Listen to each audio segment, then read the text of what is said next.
That's a major violation of Sharia. To say that something is halal when in fact it is haram, or to say something is haram when in fact it is halal, because this is what the Jews did. They turned halal into haram. So they avoided, the scholars avoided. It's just such a later thing now, and more of a contemporary thing, that you find scholars just outrightly saying something. This is halal, that's haram, this is haram, that's halal. Brother, you're leading your people astray by making that statement. And they're doing it in a very insensitive manner. You observe when they're issuing their fatwas and all that, it's like they've got no sensibility behind it. They're not really in awe of the responsibility they're taking upon themselves to give you a fatwa like that. That's not a domain you should ever go into in any case. People have to be a bit more careful, because this is the Sharia of Allah subhanahu wa ta'ala. Don't try to take on that role to say, I think this is what Allah wants you to do. You think, where did you think from? Where does it come from? How do you know that's what your Lord wants him to do? How do you know that's what Allah wants so and so to do, such and such? Is it defined? Is it properly,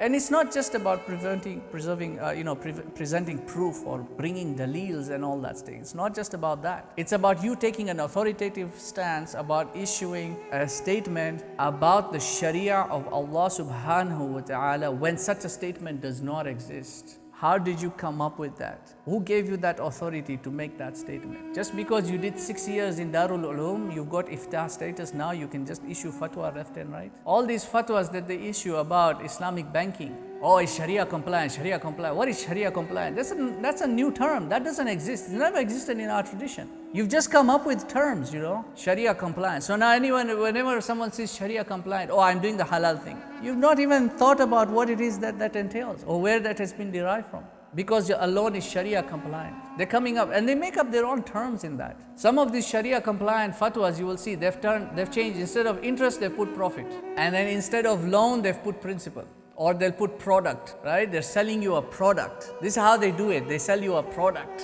And then whatever profit that they've sold you at a margin, that's what you're paying them. But that's riba in and of itself. It is riba.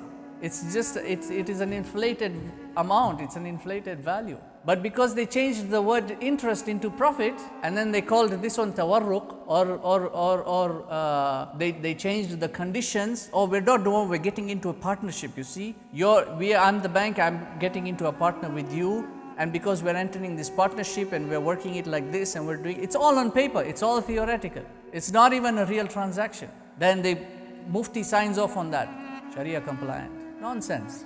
These people are playing with fire. Don't let yourself be dragged into the fire with them.